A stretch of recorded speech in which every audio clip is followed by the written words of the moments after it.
Hello, West Michigan. This is Grand Tap Media Breathe in the Grand Show. I am your host, Pamela Keim. The spirit of the show is helping West Michigan become neighbors. And boy, do I have a very special neighbor for you to meet today. I've known her from some time, and you probably have seen her on television or have heard her on the radio or even in your local school. She has a wonderful program she's going to be sharing with us today. And I want to say real quickly, you might have even seen her sticker of her organization all the way in Israel. We're going to talk about that too. So I want to quickly welcome Christy Buck from the Be Nice organization and the Mental Health Foundation. How's that? Welcome, and thank you so much for being here today. Okay, what we do here in Grand Tap Media, we tap into it like we're having a conversation. If you just met me in the neighborhood and I'm like, who are you? Yeah. And what do you do? And I would see your shirt right now and said, what is Be Nice? Love it. Okay, so let's roll. Exactly. Ready. So again, my name is Christy Buck, and I'm the Executive Director of the Mental Health Foundation of West Michigan, celebrating my 21st year in my job with this organization. Oh my gosh. Over 30 years working in mental health. So really my job has turned into my passion, and that is changing, saving, and improving lives. So one program through the Mental Health Foundation of West Michigan is Be Nice. Okay, and how did you, did something happen that got you so involved? I mean, people have their reasons why they get in organizations. Sure. Yeah. Did somebody, you saw this or you heard about it? Because you're on the school board. Yeah. Of the Granville School Board. That's how we know each other. I know your husband through tennis. My kids took tennis, so know him. And of course, Mayor Buck, that was just passed away recently, lived on my street. You got it. So I saw you every 4th of July at the end of the, so we know each other. I love it. But what happened for you to get behind this initiative, Yep. right where you're working on? So I started my profession 33 years ago, and that was working in a program that was built for folks that struggle with a severe and persistent mental illness. So the people that were in our program were folks that may have spent years in an institution and then came back into the community. And so the program that I ran was a community intended for people to be accepted, a neighborhood per se, right? Okay. So then that was downtown Grand Rapids, and then several years later, I was promoted into a position to be the executive director of the Mental Health Foundation. Okay. So as I was pursuing my career in this this organization, I was given opportunities to go out and do presentations, and it was phenomenal to be able to share what is a mental illness, what is a mental health disorder, and how can we accept this, and how we can accept people that might be struggling with this disability. So as I was doing this, one gig I was asked to come and present and was at a school. And so that school, it was in the psychology class, and we were talking the basics about mental illnesses, mental health disorders, and a greater understanding, some facts and myths and whatnot. And the teacher grasped it and said, will you come back every week and do this? Because I just think this information is vital. And it's the basics. It's not the intricacies of the id, the ego. It's like, this is what we need to be talking about. So then I turned that into a program, a 4-session program, and I approached Ron Kniff. He was the superintendent at Granville at the time, and they had lost a student to suicide. And I said, do you think there would be a chance that we could pilot this program in your health class? And Ron was a little, I don't know if we should be talking about that. We don't put ideas in their head. Right. And the truth is, you don't put ideas in people's head when you talk about it. You actually get information out there how you can prevent it. And prevention all starts by talking about it. So he said, yeah, let's do it. And so that was in 2006. And so we've been in the Granville Middle School health class since 2006. It's an amazing program.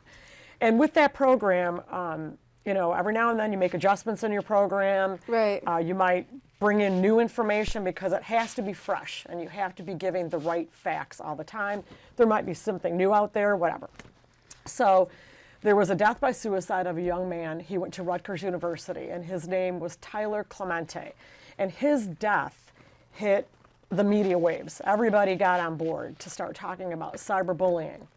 And they were talking about he was bullied and he killed himself. So the foundation, and this is what we did. In my head, I had this concept of Be Nice, just 2 simple words, and my coworker and I put it on paper. and put be nice, period. And from there, it turned into what it is now. And so it was a message that being nice is pretty important. Right. No exceptions, no excuses is the period. But then what we did with the program was create an action plan. So when you went, okay, so be nice to me. You know, I see a lot of it on social media. Yep, It's through a the lot. schools, right? Because you're trying to reach them at an early age. Yeah. And I think you really need to show the kids what, and I will share with you, I was one of those students. I want to share my story. Yeah. I was one of those students that were kind of bullied. Yeah. And that wasn't you didn't talk about it. I never talked about it with my parents. No. I never. And so the things that happened, I wasn't strong enough. I didn't have the skills, right? Yes. And you're a girl. And I'm not Yes. saying that boys don't either, but we need to be, we're so social. Yes. And you know the thing is, Christy, Extremely. is the idea that they, you know, the rejection you got in school. Yep. And I remember something happened with my son when I was talking to him about bullying or whatever. And I go, you know, you have to kind of pick your groups. He goes, well, everyone kind of does a little bit of bullying. And you probably not even bullying, but like rejecting, or they have their groups, Yeah. right? Which Oh, is yeah. part of life. And he goes, and we all need a place, Mom, to sit, and we all need a table to sit at in the cafeteria. Yes. I used to eat Yes. my lunch in the library because I just didn't want to be around that Yeah. when you had to Yeah. do that. Yeah. But it was horrible. I had nobody to is. talk to. It made me more isolated. Yep. And thoughts of the, you know, suicide came through my things because you think it's forever. Yes. When you're 12, 13, You've 14 years old. got it. Forever. Yep. And that's the one thing I want to tell them. This too will pass. You just will get stronger. Yeah. But sometimes, are you dealing with kids who are like, you know, they don't see this as ever ending. This is forever. Right, and so many people report that folks that have either have attempted suicide or have thoughts of suicide, they'll report thoughts of depression and anxiety, but a lot of it is the inability to find a solution to an ongoing problem. And so when you put that into context of so many things, and it's not just bullying, it's a lot of stuff that could be an ongoing problem for me and I can't find a solution.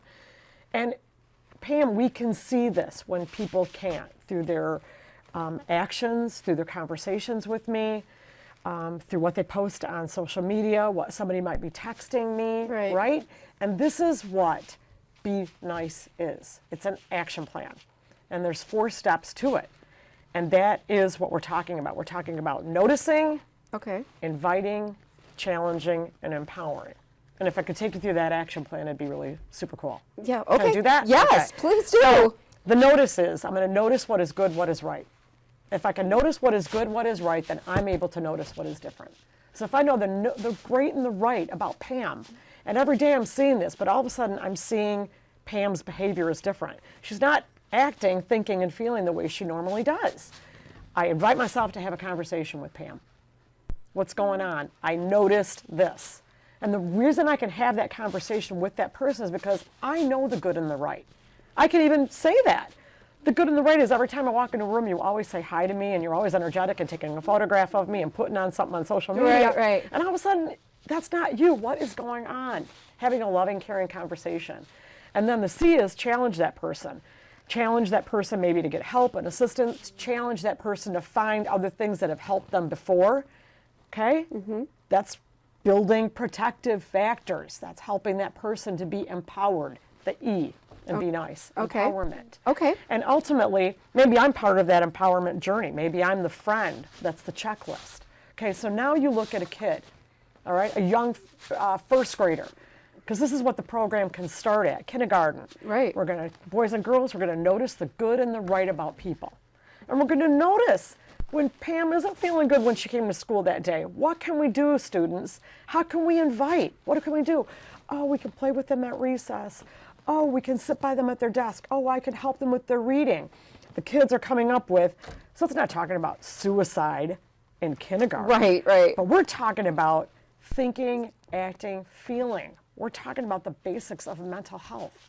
And ultimately how me as a human being, I can have an effect on that, how I treat someone. Right. But I can also be a person that maybe is that empowerment piece where I empower Pam to have that voice within herself to stand up to people. Because you know what?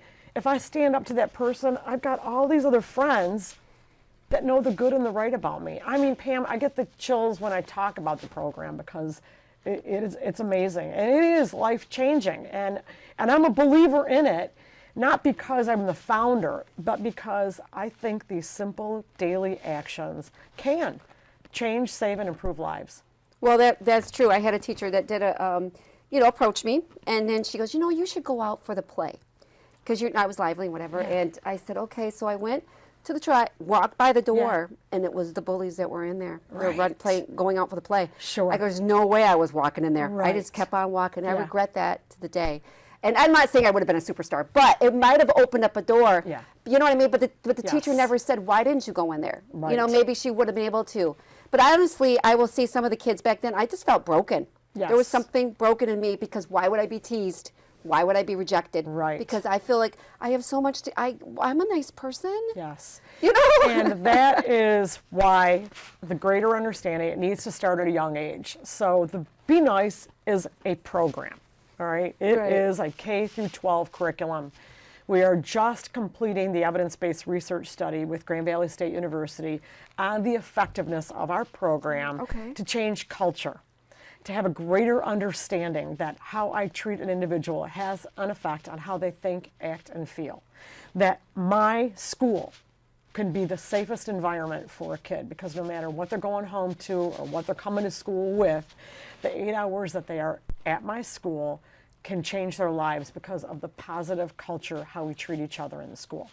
So, we go back, and now research of our generation, research can show that kids that are bullied are more likely to struggle with depression. Yeah. They have a higher rate of suicide.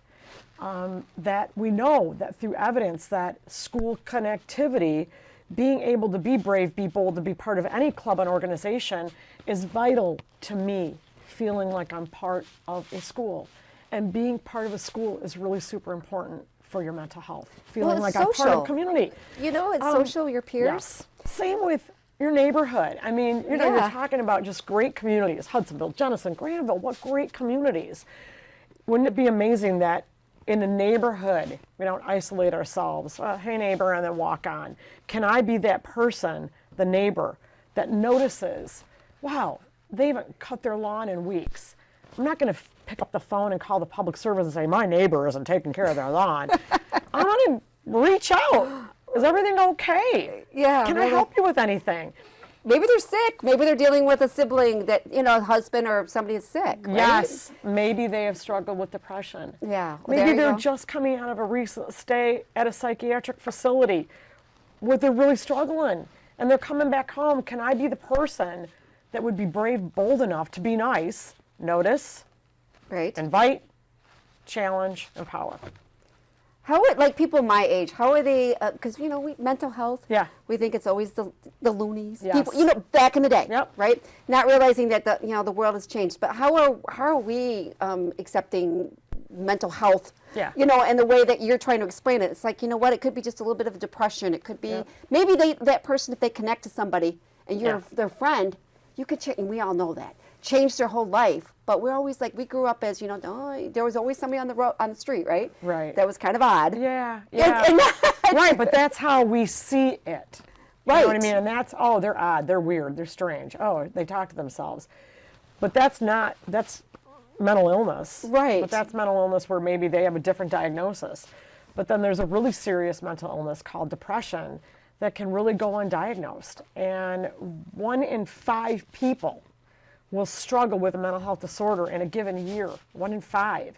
So that includes the whole gamut, from somebody who shows signs and symptoms, maybe through hearing voices, paranoia, but then there's also those signs and symptoms of isolating myself, withdrawing from people, anger, drinking, abusing drugs, all right?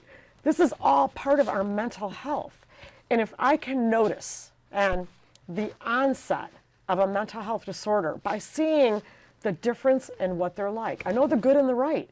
Right. Because that's what I need to look at, Pam. When I'm in a school and I have a friend, they're so odd, they're so weird. But the good and the right is like, that's an okay thing. That's them. All right? They have their and they could be they could be, like I said, back in the day, engineers thinking, I love engineers, right?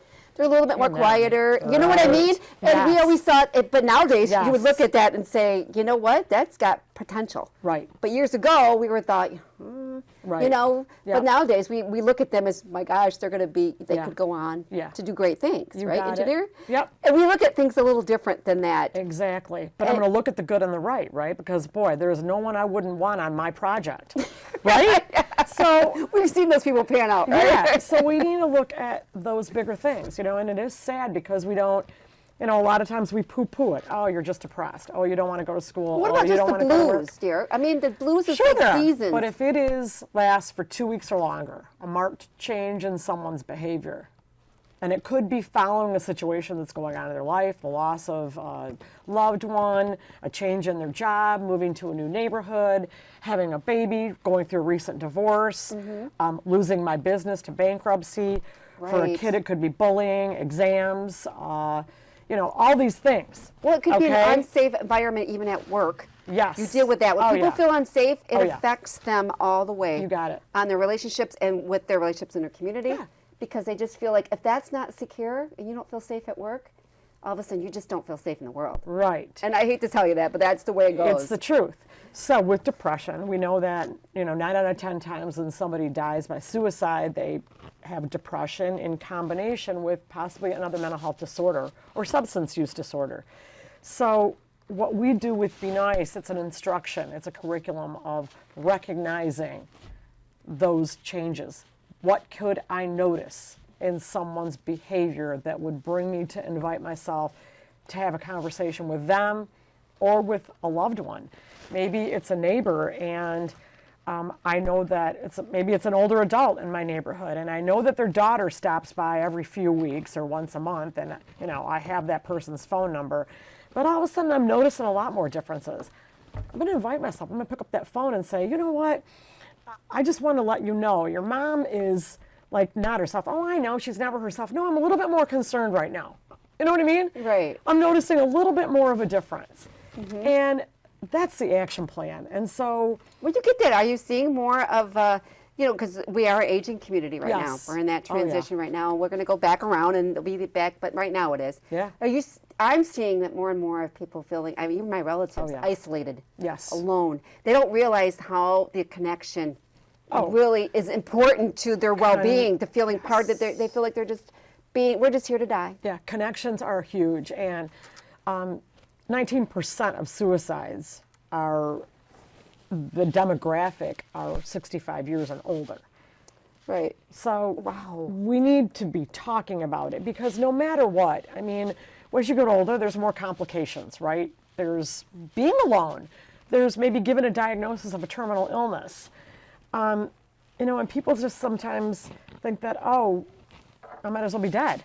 Right. Well, families that are left behind, I mean, suicide is like nothing else. I mean, you are truly left with unanswered questions from that person. Yeah. And we work so many times with people that have lost loved ones to suicide.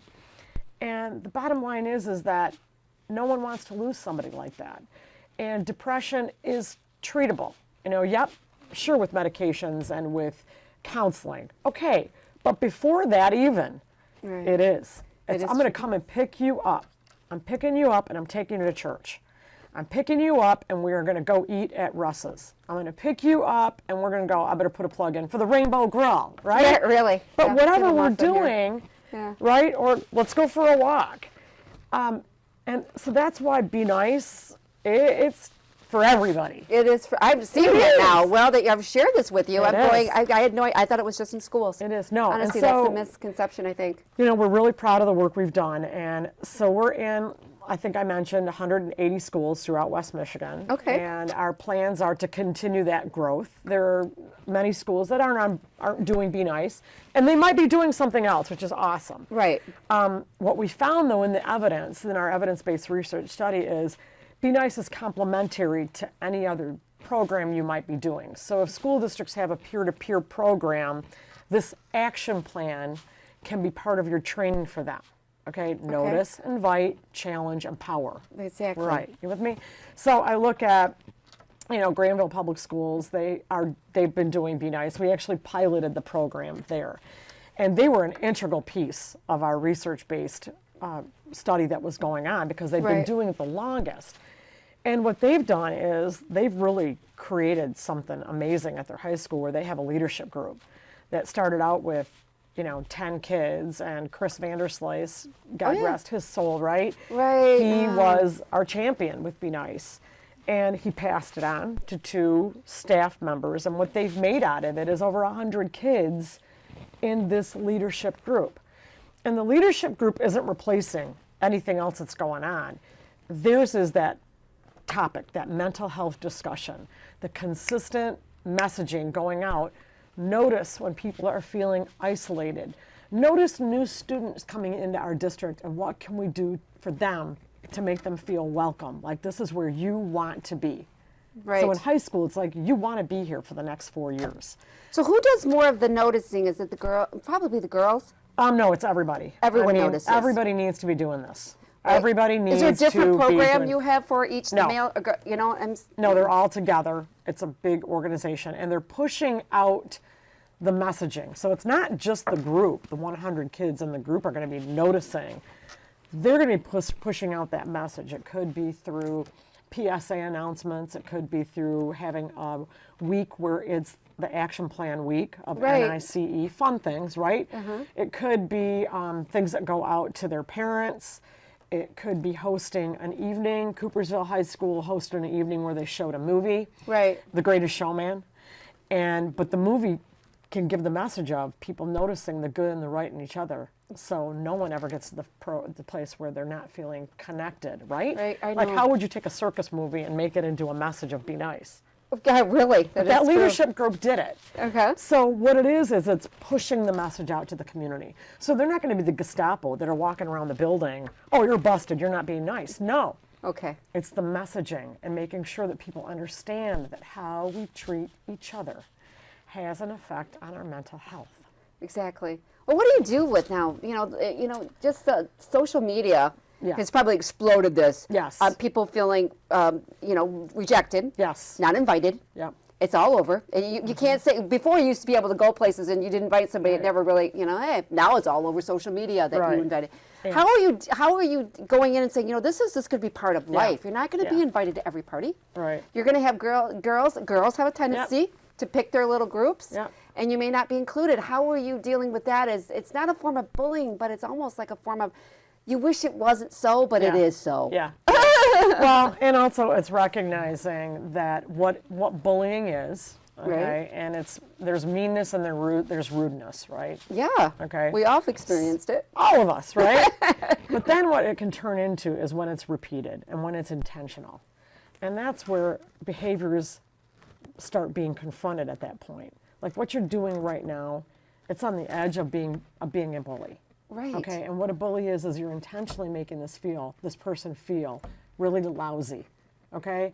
And so defining that, for one, making sure that kindergarten through 5th graders, through our program, we really push that understanding that how you treat someone has an effect on how they think, act, and feel. Exactly. You're going to make it a situation Okay. worse by, You got it. So giving them examples, it's all over. There's tons of elementary school books that we use in our program and build curriculum around. Has anybody admitted being a bully? In some of your programs, like, I guess I am a kind of a bully. Yeah, in the kindergarten and 1st grades, I'll be kind of thinking about it. Does anybody know somebody like the character?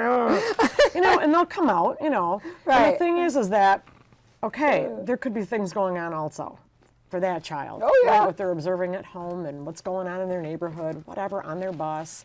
All right, but if in our classroom, we're not going to do that. And what can we do to help each other? And that is where students begin to, we got to brainstorm. What can we do to invite, to help people to feel more part of our community? How can we do that in our classroom, students? How can we do that, right? And so in that middle school and high school age, with these Be Nice leadership groups, it is building an understanding that maybe we need more clubs and organizations here. Maybe we need more opportunities for when a kid gets here in the morning that they have something to do rather than all of a sudden like scooting over to the corner, right? Well, exactly. Yeah. You So go to it's an event, pushed. the same thing. Like Right. Charlotte's really, you Charlotte over there. But she's very good at, I got a new person coming in, Pamela. pick your social people. You got it. And say, go up and invite them into the group, right? Absolutely. And you do so, again, it's that bigger understanding that we all need to have good mental health, and a lot of it starts with how we treat each other. And, you know, going back, how do you think it would feel to be a brand new student at a brand new high school? Let's brainstorm what we can do for these students. So, do you ever get where the, real quickly, because I experienced that. My daughter kind of got a terrible situation when she was in 11th grade. And nothing bad, but she was rejected out of her group. Right. She didn't fit the norm. Oh, yeah. You know how that goes, right? Absolutely. And you just don't make a bunch of new friends in your 11th grade, right? No. So anyways, but I was surprised at how many parents were on that one. I mean, I'd call the parent up and say, you know, she's in 11th grade. Yeah. She's not perfect. I'm sure she made a mistake here. But you had to reject her out of the group, of their little group, right? Right. And the mom's like, well, you know what? Well, she was quite Christian. I hate to say that. Yeah. And she's like, we've been praying on this. I'm thinking, you know what? You're the mom. I would have been saying, give this girl a chance. Call her. I would have been happy if she would have called me. Yeah. And say, you know what? She's being a little bit of a snot here. You know, you need to deal with this. And I'm thinking, you don't know that about your child until it wasn't she was mean. It's just saying, girls. Yeah. Talk. Yeah. We can say that between each other. And if we can, well, it can even happen with boys. And yes. So, yes. You know, boys hold a higher rate of suicide than girls. So we need to include everybody and how. So it's not just girl drama. Some of it can be messing with each other, boy drama, and different things are going to affect kids differently. But if we can begin again to have that conversation with like this. I'm calling you because I'm super concerned about our kids. Right. And for my own child, and it's owning it. For my child, I'm concerned about my own child's mental health right now. And what's going on from this group drama is having an effect on how my kid is thinking, acting, and feeling. Right. Now, did I say she was depressed? Did I say anything? No, I'm talking the basics, right? And the effects on this and the kids. They say, oh, I'm fine. Yeah. I'm fine. You probably get that, right? I'm All the fine. time. I'm not. It's not. I don't care. All the time. And they do. Well, but then that also is.